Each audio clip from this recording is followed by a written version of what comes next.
Everybody has a type. Everybody has a type. Thank you so much for tuning into my channel. Welcome to Big Sister. I hope you guys are having a wonderful day. So we're going to talk about a type, because sometimes you hear certain people will say all men are dogs, all women are gold diggers, or all women are selfish and hateful and evil. Everyone, not everyone, but there are some people that will say this. And I want to give you something to consider. We can't say every person, because you have not dated every man. You have not dated every woman on the planet. But what you have dated is a certain type of person. A lot of times we choose people based on things that we prefer. I always say I am sure that we have met someone that was very nice, that would have been very loving and caring and kind and considerate. But then there was something about them we didn't like. Whether it's we weren't attracted to them, or they were good looking but they didn't dress nicely, or they were good looking and dressed nicely but they were not tall enough, they were not short enough, they were not the right body type. There's so many different variables. Maybe they didn't have as much money as you thought. They are not on the same level as you feel that they should be socially.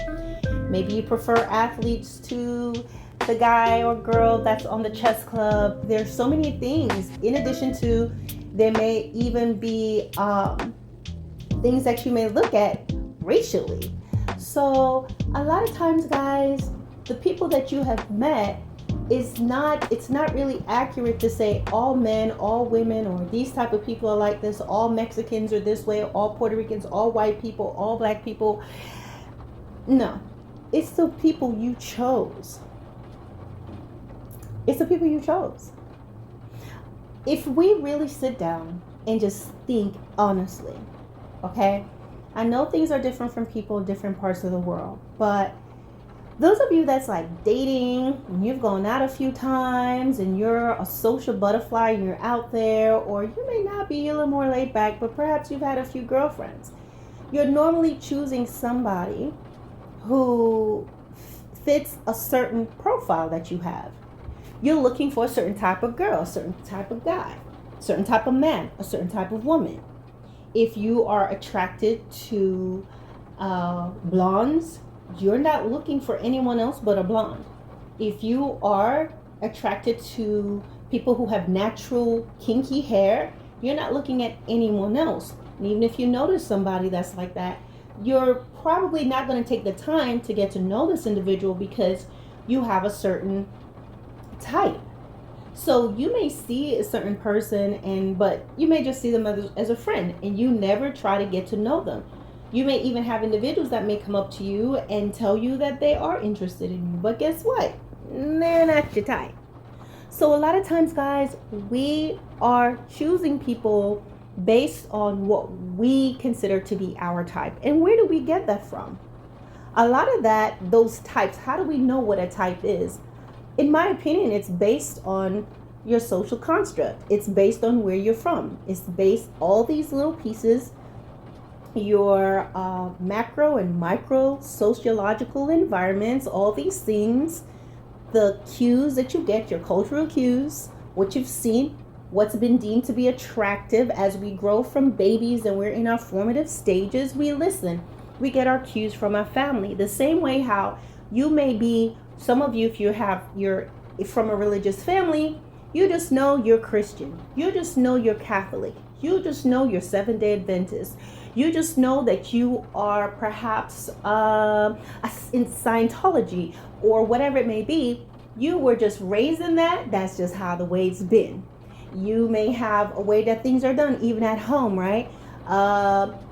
You fold the dish towel and you put it right across the sink. Why? You grew up and you saw that happening, correct? You turn the light on over the stove at night. Why? Even though you're not aware of it, we're always taking in information. So when I give those examples, guys, to let you know that your type may simply be based on social influences around you. Maybe who you saw, what your father looked like, what the men around you look like, what your mother, your family, sister, society around you will say is attractive. Because people are already placing categories within every community. There are people who will be deemed to be attractive, not so attractive, and don't even go for this one. You understand? And so you follow those social cues. Even when you're choosing friends, children are just a clean canvas. They don't care. They love everybody. But as they get older and they listen to what their family's telling them to do, they will begin to separate themselves from certain people. They learn how to be racist. They learn who's attractive, what does society say is pretty, who does society deem as pretty, what's attractive, what kind of guy should you go for? Short guys, tall guys, this type of guy, this type of girl, this type of woman. And so you choose according to that. Sometimes we also choose people based on our own level of immaturity, or the fact that we're shallow ourselves. Sometimes we're not always innocent. We're immature, we're shallow, okay, meaning we have no depth, okay? We may just be superficial, we may be materialistic at whatever stage of our lives, even if we've outgrown it.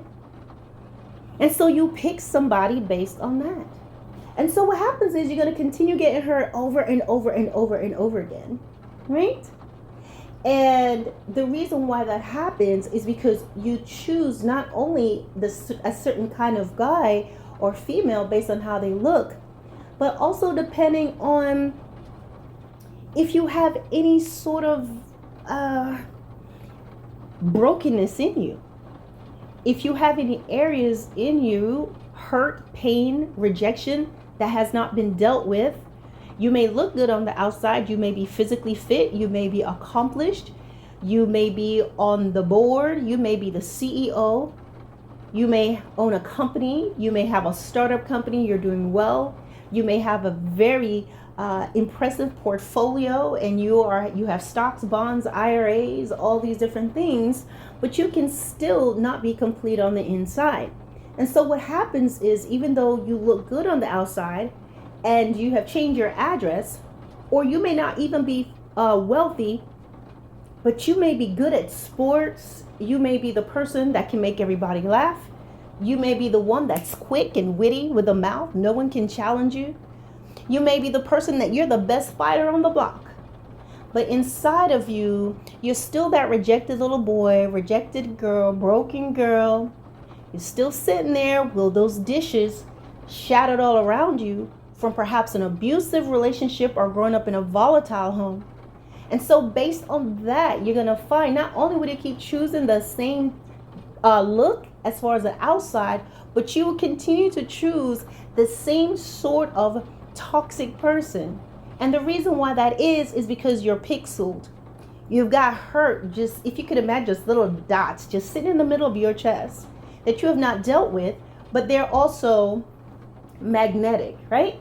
So what's going to happen is you're north to their south, okay?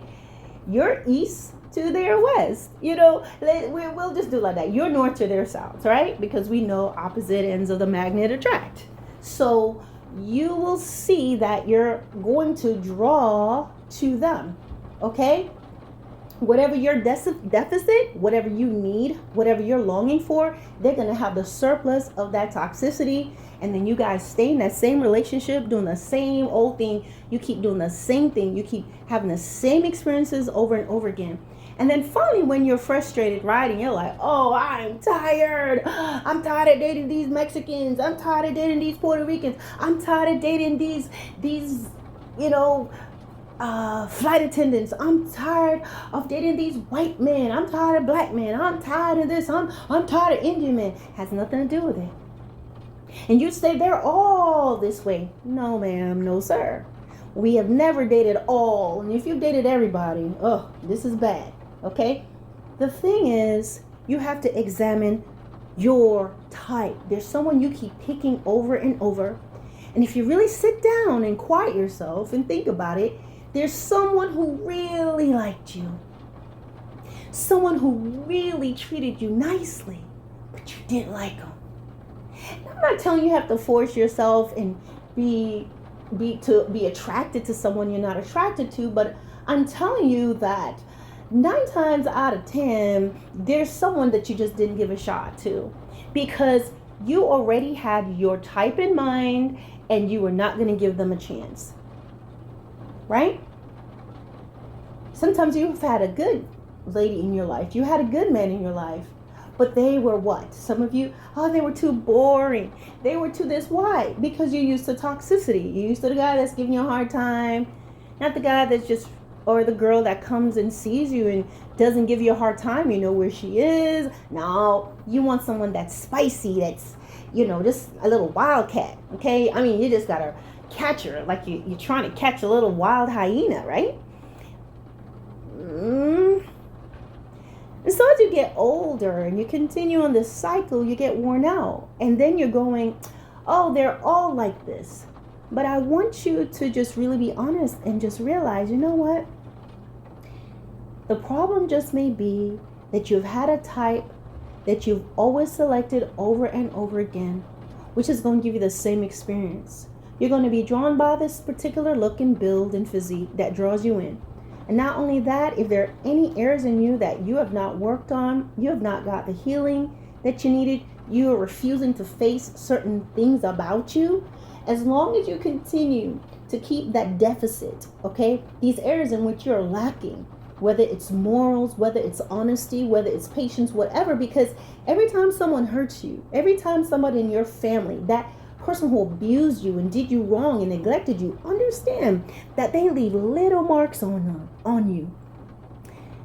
And if you don't face those things, no matter what you build on top of it, it's like you're building on a weak foundation.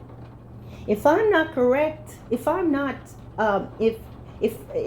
mistaken, before anybody could go and build a house on land, they have to examine the land and see what are we on here, okay? They have to be very careful, the foundation that they're building something on. And if they're not paying attention to that, you're going to build something beautiful, but it's all going to fall. It's all going to fall. A few years ago, you saw that condo in Florida that just went down and so many people died. Well, I mean, things may have changed. Maybe there wasn't that water right there, but come to find out that the water underneath was, they were right by the beach, but underneath there was water, and it was slowly eroding at the foundation, and things were being ignored until finally, countless lives were taken. So what I'm saying is, a lot of times, if you're not dealing with those things in you, you're not facing it, that's a deficit. And you're going to find somebody who, whatever area you're weak in, that person is going to be the one that's going to feed into that, and they're going to destroy you. They're going to appear to have what you need, but you're going to find that they're going to use it, weaponize it to hurt you. And then the both of you will be fighting and doing the same thing, and then you pick another person that's just like the last person, that's like the last person, and then you're going to be saying, oh, so-and-so is like this. No. It's just the type that you have. And your type is not only a physical look, but also someone that you choose based on your emotional state. A lot of times, if you don't deal with it, you're going to choose people that's going to be a lot like your abusers. If you had an abusive mom and rude, disrespectful mother or sister or siblings, you're going to find that you're going to be meeting women who are rude, disrespectful, loudmouth, knuckle dragging. If you're used to a father that let you down and did things that wasn't right, did not protect you, you end up choosing men similar to that. And it's going to be either one or two extremes. Even if you don't, you'll be someone you hate women. You cannot stand women. You may abuse them. You have a thing against men because of what your father did or whoever did. And before you know it, you become your abuser to innocent people. People who have nothing to do with it other than they just exist. So guys, just think about what I'm saying. It is a process. It's hard to open that door, that box, that part of yourself that maybe you've locked away.